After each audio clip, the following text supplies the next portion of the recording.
Welcome back. Um, just was talking about worldview in a previous video, how I became a Christian at the age of 23-ish, and that changed a lot of how I viewed things. So one of the things that I'd like to talk to you about now is, okay, when we talk about uh, having a worldview, that worldview, um, how do you develop it? How do you understand it? And I asked you a question that said basically, I'd like you to relook at your worldview. What is it? The old saying is, at the age of a teenager, I know everything. Or if you want to meet somebody who knows everything, talk to a teenager. If you're a part of that group, I'm not trying to, get on you, but it's true. Okay, and unfortunately, as I've grown older, I've seen more I don't know than I know, and you'll hear that too from a lot of older folks like us.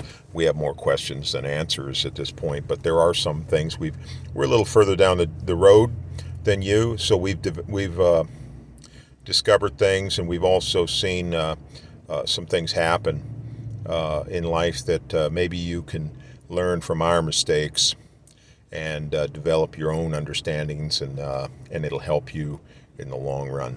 So when you're my age, you can make a YouTube video and say, "Hey, look, that guy taught me some things, and he was down the road, and I learned from him, and now I stood on his shoulders. So now let me stand on my shoulders, and we can get taller, and you'll learn a little bit further, and you'll get to know a little bit more, and we'll have a good time.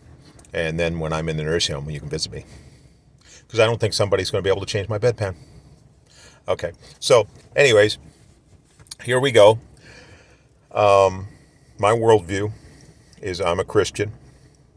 I became a Christian. What made me want to become a Christian? Okay, I had never heard or never remembered hearing Jesus' name except as a curse word. And after college, I graduated, and something strange happened. My mom lost her job. See, I went back to home to live with my mom so I could find a job, because really what I wanted to do was play guitar and move to Nashville and become a studio guitarist, maybe even a country guitarist for a celebrity or something like that, and go touring. That was kind of my desire. That's what I wanted to do, and I was a much better guitarist than I am now at the time. And I went to school, started out going to University of Miami for music, then moved to business school. And then my idea was, hey, I'll become an entertainment lawyer. And that'll help me get to know everybody I need to get to know. And then I'll get some connections, and then I can get in on that, and then I'll be good. So I was trying to think of a creative way to get my foot in the door. So that was kind of where I was going in life, and but then my mom had this traumatic thing, and I said, wait a minute, now I'm gonna have to just get a job. I just can't. We can't afford me to wait and to find the right job or to do the right thing. And I started hooking up with a producer that was a producer in Nashville. I was going to do some stuff. Anyways, all this happened, and then I started questioning things, and I said, wait a minute. I did everything I was supposed to. I got good grades in school, not the best, but good. Did what my parents told me to do. Went into school, into college, did all right. Could have done better. Now, what's next? Well, what's next is you get married, or you get a good job, you get married, you have kids, you send them off to college, you retire, then you die. And I thought, why in the world would anybody want to go through this? What's the significance of this? What purpose is this? Why does it matter? And I was like, why not just die now? I wasn't suicidal, but that's the question, right? And I was looking at my mom, and I said, that's kind of what she did. She's going to die because she has cancer. She has no money now because they fired her at work. And so what did I do? I went into questioning mode, and I said, well, what should I do? And then I said, you know what? Everybody has religion in their life. And I said, so if everybody's doing this religion stuff, maybe there's something to it. Maybe there's some answers there. And maybe that's why you came to this YouTube channel, because you're looking for answers, right? Well, the number one thing I would say is that you need to get a relationship with God right. Because it's not right now between you and him. Why? Why wouldn't it be right? Well, let me tell you one thing, okay? If you were in a situation like I was, where you're 23 and you haven't even thought about God, think of what kind of relationship that is with God. Think about that for a moment.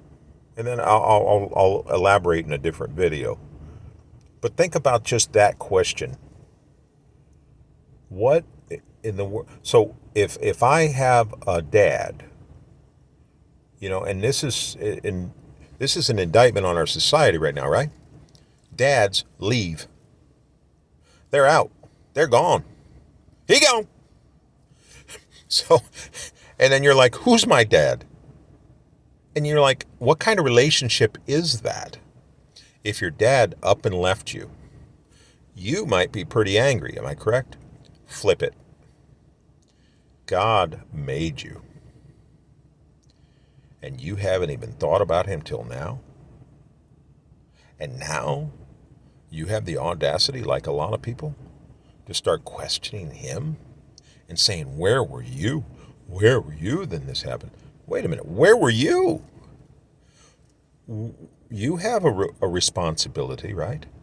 If God created you from birth, you ought to have been getting to know him.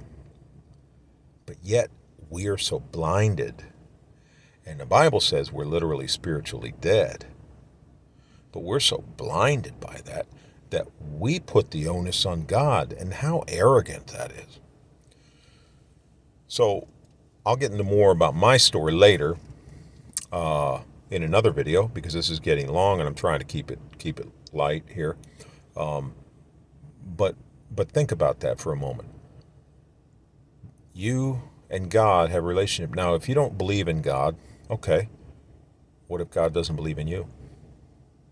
No, I'm just joking, but if you don't believe in God, humor me. If you believe there's a God, then what have you done to find out about him? And the answer isn't probably to look at every religion. Well, you could do that, I guess. But let me explain to you in another video how I went about it and how you can go about it. And because I'd like to help you. And we'll do that in another video. And we're looking forward to talking to you about that. But the thing I'll leave with you with is this.